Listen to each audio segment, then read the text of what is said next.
Bueno, a ver, coyuntura. Qué bueno el informe de Peter Thiel, ¿no? Ay, gracias, amigo. Estuve toda la semana buscando cosas sobre él y la verdad que una de ellas era la casa. Así que buenísimo el dato de la casa. Es impresionante, estuve muy cerca de ese lugar esta semana, justamente conversando con uno de los dueños, que estaba sorprendido porque tenía un vecino así de ilustre. Y también se preguntaba cosas sobre él, así que es una pregunta, la pregunta sobre Peter Thiel que recorre hoy, te digo, al poder de manera impresionante, de manera impresionante. Pero arranquemos hablando del dólar, que sé que A ver, siempre le interesa a la gente. Esta semana viste que pegó un respinguito, ayer, ahora no sé cómo estará abriendo, pero ayer cerró 1415, está ya como 35 mangos arriba del piso que había tocado después de bajar durante todo el primer trimestre. Y la pregunta es cómo lo mantienen frenado, cómo hacen para mantener frenado el dólar en niveles que todo el mundo se da cuenta de que abaratan los viajes al exterior, de que hacen que las importaciones entren a lo pago y destruyen tremendamente la producción nacional, al punto de que hay muchos que estaban acostumbrados a exportar y que ahora están quedando caros para sus clientes en el extranjero. Lo que se ven son varios fenómenos, porque la verdad que la cosecha está empezando ahora. Los dólares grandes de la cosecha gruesa de soja entran en general en abril, mayo, empiezan a entrar en marzo, entran en abril y mayo. ¿Qué pasó en el primer trimestre? Hubo el saldo comercial más alto, al menos desde 2009. Y esto tiene que ver con el efecto precios de las commodities que volaron, el precio de la carne, por ejemplo, en el mundo voló, acá también, acá aumentó mucho en parte porque también aumentaron en cantidad las exportaciones, o sea, se redujo la parte de la carne que se faena en Argentina que va al mercado interno. Pero también porque cayeron mucho las importaciones de insumos, por lo que está cayendo la producción. Las importaciones se mantienen o apenas suben por la masa de productos finales importados que se están vendiendo. Ayer, por ejemplo, vino un fabricante de mesas de ping-pong, pasaron cosas y contaba que alguna parte de su línea de productos la tiene que empezar a importar porque si no, no puede sostener la parte que produce acá. Y eso es algo que pasa en todos lados. Lo vengo hablando con empresarios de todos los sectores, de todos los rubros industriales, pero no me imaginé que con cosas tan voluminosas como una mesa de ping-pong. O sea, estamos ya trayendo cualquier cosa por lo caro que está producir en Argentina. Ahora, ese superávit está basado por ahora en eso, en una recesión tremenda en la economía. Esta semana pasó medio inadvertido, pero tuvimos el dato del EMAE, de la evolución de la actividad económica en febrero, que fue el peor de la era Milei. 2,6% de derrape de la economía interanual y 2,1% en la comparación contra enero. El peor mes del resultado de la actividad económica desde que asumió Milei. Bueno, eso es lo que por ahora sostiene la entrada de divisas, que no tiene tanto que ver con las inversiones, con las exportaciones que pueda generar el petróleo y el gas, la energía, la minería. Sacó un informe muy interesante sobre esto la consultora 1816, que siempre la citamos, y es realmente interesante de ver de dónde salen los dólares y de dónde no salen. Porque son muchos dólares lo que se está comprando la gente de guita, son muchos dólares lo que se está gastando en el exterior, los turistas que se van al exterior, y son muchos dólares lo que estamos gastando en importaciones. Un poco esto lo dijo Roberto Frenkel esta semana con Máximo Tenegro, ustedes sé que lo pasaron. sí, digamos, media hora le dimos a la entrevista esa. Bueno, porque, claro, Frenkel es un heterodoxo, en general partidario de las devaluaciones, que muchas veces ha sido criticado por eso, porque, bueno, las devaluaciones también generan baja de sueldo y todo, pero, claro, esta sobrevaluación cambiaria, dice Frenkel, fragiliza mucho el plan.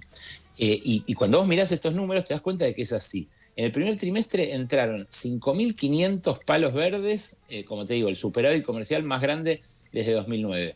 Por otro lado, desde octubre las empresas llevan liquidados en el país casi 7.000 millones de dólares de deuda que emitieron, que trajeron guita del exterior, se endeudaron en el exterior y la trajeron y la liquidaron acá.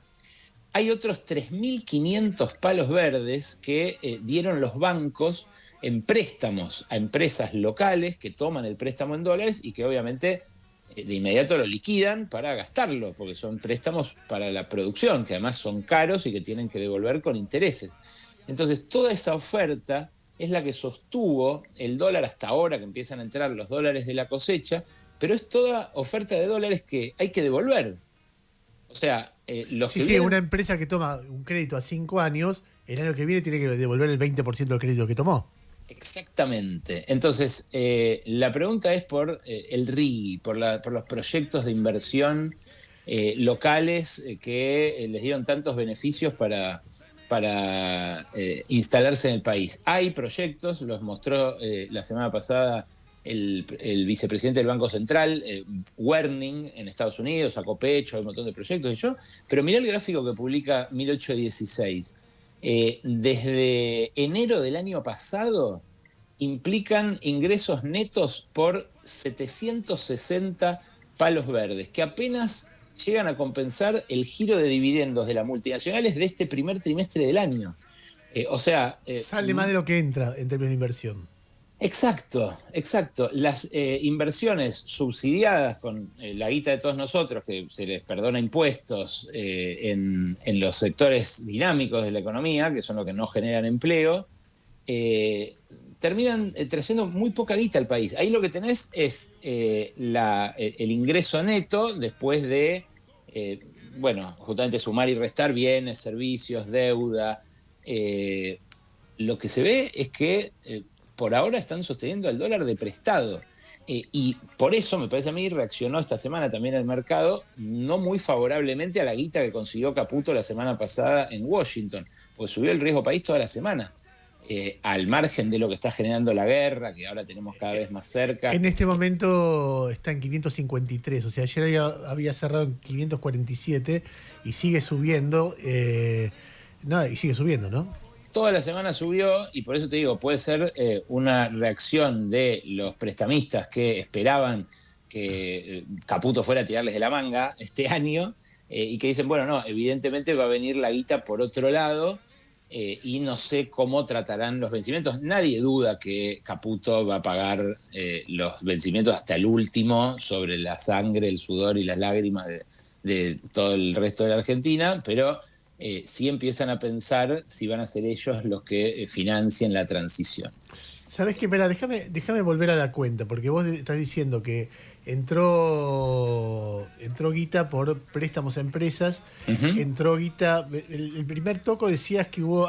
Superávit comercial. Superávit comercial. Superávit comercial que está buenísimo si fuera sostenible, pero que por ahora se sostiene en que bajaron mucho las importaciones de insumos. Por lo menos en una parte importante, ¿no? Exacto. Ahora, la pregunta que me hago es también, bueno, así como entra por esa vía, se va por otras vías. Se va por pago de deudas, se va por pago de servicios, se va por pago de turismo, se va por pago de ahorro de la gente que tiene un mango y se va al dólar. Entonces uno supone, bueno, ya pasó un mes del trimestre de oro, faltan 2, termina ese momento, ¿no? Y la demanda, viene el Mundial, ahí hay una demanda extra de dólares. Es cierto. Y después aparece un momento donde ya estás ahí de la elección, a 6 meses de la elección de candidatos presidenciales.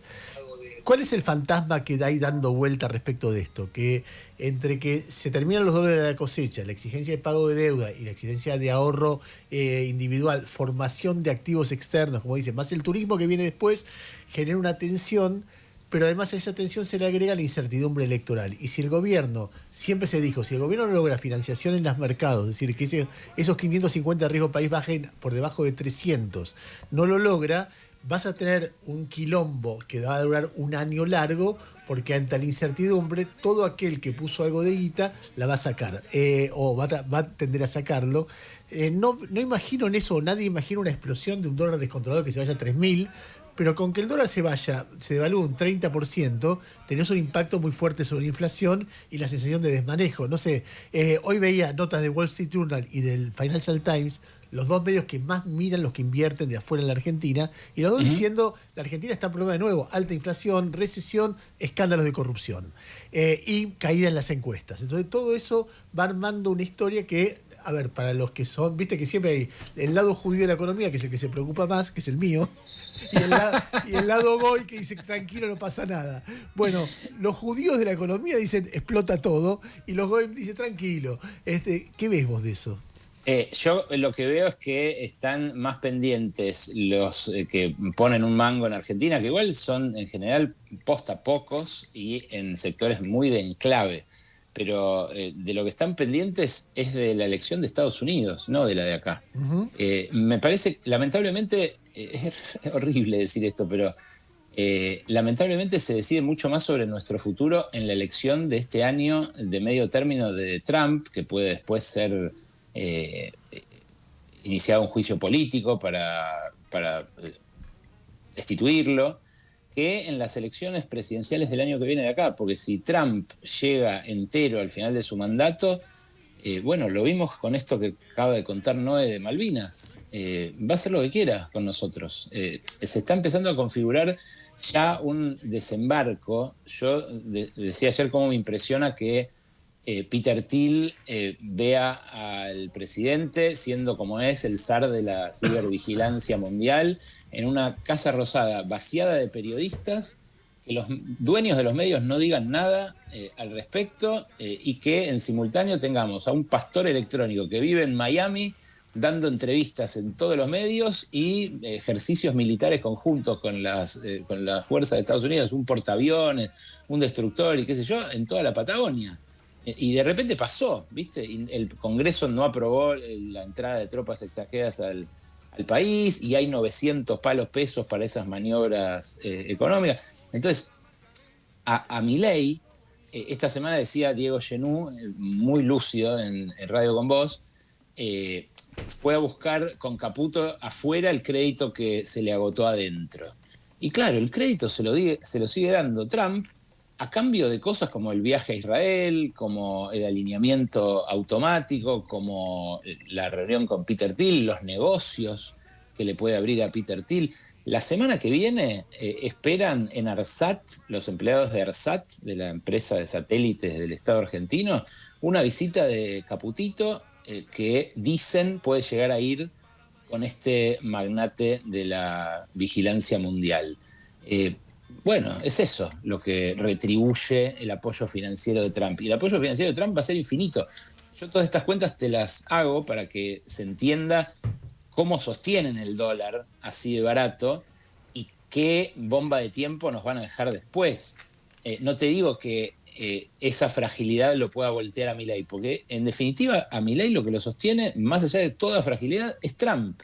Y Trump lo demostró la semana pasada. Juntó a los directores del G7 en el Fondo Monetario, les dijo, ustedes le aprueban las metas, aunque no haya cumplido con ninguna de las condiciones que le había fijado el préstamo del Fondo Monetario, y le destraban 1000 palos más. Está bien, el fondo ahí agarra y se cubre como puede. Dice, bueno, en todo caso dáselas vos, yo le doy 1000 y nada más. Pero la relación es así, de directa. Y te digo, todo lo que conocimos hasta ahora sobre corridas, fragilidades y demás, bueno, está sujeto a otras reglas. Y te digo más, hay un gráfico que le pedí a Juli para la última parte de nuestra charla, pero si querés ponerlo ahora, la balanza comercial energética acumulada a 12 meses. Si Trump gana o zafa en estas elecciones de medio término, sigue apoyando a Milei y Milei el año que viene reelige, después sí, se viene la avalancha de dólares de vaca muerta y ahí es probable que se termine de consumar el reseteo de la economía que todavía incluso en medio de los escándalos de corrupción y de su desplome en las encuestas, Milei sigue proyectando, o sea, un país de exportación de materias primas, casi sin mercado interno, con un mercado laboral completamente flexible. No sé si lo tenés el gráfico. Estoy viéndolo, sí. La proyección es que entre en 60.000, si en los próximos 2 años sigue Trump guerreando, sigue el petróleo carísimo y sigue sosteniendo a Milei, bueno, van a entrar 60.000 palos de saldo comercial energético a partir del 2028, 2029. En 2030 se llega a 70.000. Somos un país rico. Ale, Argentina es un país rico. Lo están saqueando, pero Argentina es un país rico. No, lo que te quería decir era que es una combinación de elementos difícil, porque si el petróleo está muy alto, difícilmente a Trump le vaya bien. Por supuesto, esto es especulativo, pero vos ves qué pasó con la imagen de Trump desde que empezó la guerra, y es una calamidad. Y vos, por ejemplo, ayer veía que la diferencia de imagen positiva y negativa es negativa 17,2 puntos, que dado la división por mitades de Estados Unidos, no es como acá, que la gente va y viene, que yo, Milei tiene menos que eso, pero Trump está en un 40% y una imagen negativa de 58%. Creo que en el peor momento de Biden, cuando Biden renuncia a la candidatura, estaba en 17,5 negativo, o sea, más o menos como Trump ahora. En ningún momento de ninguna gestión, de ningún presidente, desde Bush hijo para acá, creo que antes ni que hablar, pero las que vi es desde Bush hijo para acá, un presidente, salvo el peor momento de Biden, tuvo la mala imagen que Trump tiene ahora. O sea, si vos ves si eso se continúa unos meses más, y a mí me parece que y además que Trump no sigue después porque no puede ser reelecto, pero más allá de eso, me parece que es una situación muy, muy desesperante la de Trump. Lo mismo respecto de Malvinas. También Trump dice, le amenaza con quitar el apoyo al Reino Unido de Malvinas. ¿Y qué va a ser, una guerra con Estados Unidos contra el Reino Unido para recuperar Malvinas? ¿Qué vamos a hacer nosotros, una guerra? Lo que puede lograr es que el Reino Unido se acerque a China, no que las Malvinas vuelvan a ser Argentina, porque además esto abroquela a los isleños. Es un juego que claramente es en contra de recuperar las Malvinas. Hoy puede generar una expectativa, dentro de 6 meses vamos a decir, ¿y qué pasó con las Malvinas? ¿Entendés? Hay algo de impotencia de Trump. Sí, por supuesto, por supuesto. Y las fragilidades de Trump son las fragilidades de Milei. Eso es así, es así. Pero de vuelta, en el medio pueden pasar cosas claro que sí, de lo más oscuras, porque habla de esta situación en Malvinas, una fuente que cita Reuters y qué sé yo, pero lo hace en medio de los ejercicios conjuntos que están realizando en este momento las tropas estadounidenses con las tropas argentinas. Se llama, ¿cómo se llama? La operación Daga Atlántica. Encima le ponen esos nombres de virgonauta. Daga Atlántica y Passex, después se empieza a llamar. En fin, todo muy deprimente, eso de la geopolítica.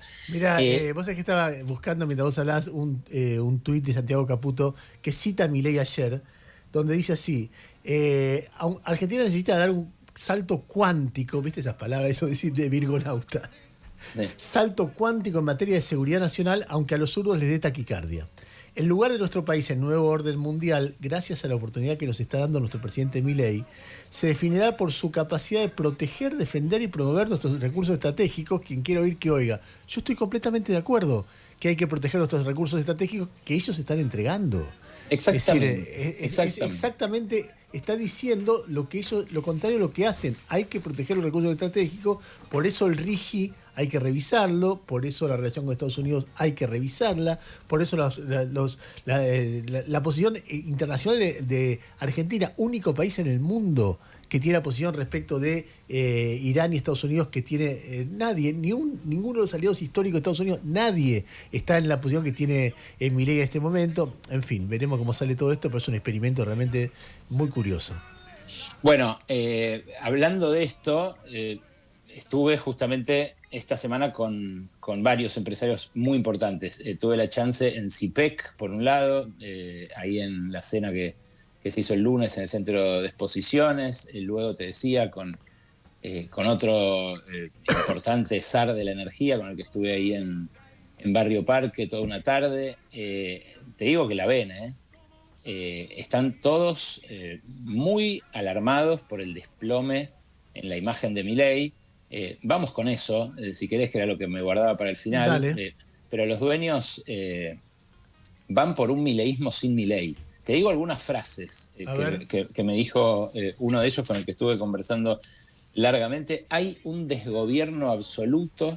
En el único lugar donde hay alguien que sabe de lo que habla es en energía.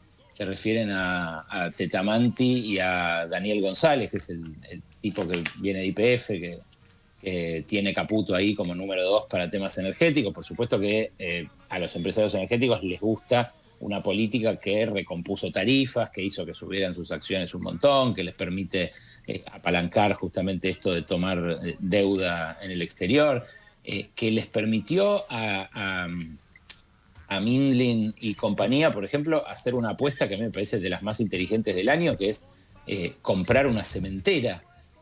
Se compraron Loma Negra en el piso de su valor histórico, llena de deudas, porque hace 2 años que no hay obra pública, y en algún momento la obra pública se va a tener que reactivar porque las rutas se están llenando de pozos. Caputo, que habla del salto cuántico para defender los recursos naturales, debería saber que no andan las barreras en el conurbano, que las rutas están estalladísimas, que se están muriendo cantidad de gente. O sea, estamos al borde de esa situación de la que vos hablaste tanto, Ernesto, de que Argentina es un milagro que tenga los semáforos andando. Bueno, estamos al borde de que dejen de funcionar los semáforos. Y de vuelta, esa palabra desgobierno que escuché de uno de los tipos que más alabó públicamente a Milei en sus primeros meses, y especialmente a principios del año pasado, me sugiere que efectivamente hay una reflexión colectiva en ese sentido. Es lo que se ve en también las reacciones frente a la bravuconada, al improperio, al insulto. Sorprenden los dueños de los medios, la verdad, porque lo de Fernán Zaguier el fin de semana con un editorial que yo la verdad que no le vi ni a Página 12 en su momento de más febril kirchnerismo, una editorial que se titulaba Preservar el modelo, proteger a Milei.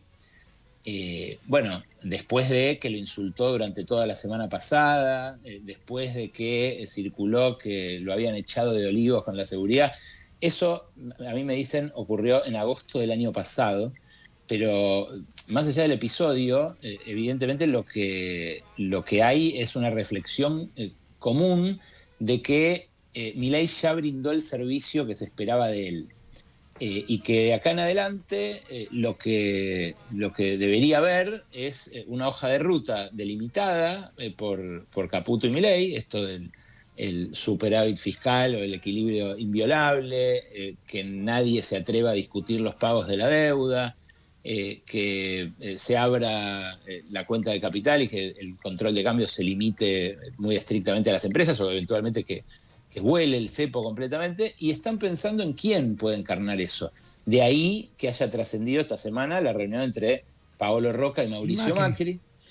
Una reunión que es para los que seguimos el día a día del establishment, una revolución. Son 2 tipos que se pelearon mucho, ellos. Que Roca fue beneficiado con una política de Macri para perforar pozos en Vaca Muerta, pero que históricamente fueron 2 clanes, como Montescos y Capuletos, como...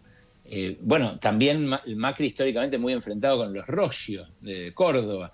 Bueno, ahora esta reunión, que de vuelta los 2 dejan que trascienda, habla de una búsqueda en la cual, bueno, confluyen otros también. Jorge Brito, que la semana pasada participó de un encuentro con Victoria Villarruel en el diario Perfil. Un estado de deliberación, diría yo, a ver quién puede encarnar ese mileísmo sin Milei. Algunos miran con cariño a Goebbels, pocos, la verdad que en general no lo conocen, los dueños, es más un globo de ensayo, así como fue en su momento Milei, de un sector muy particular.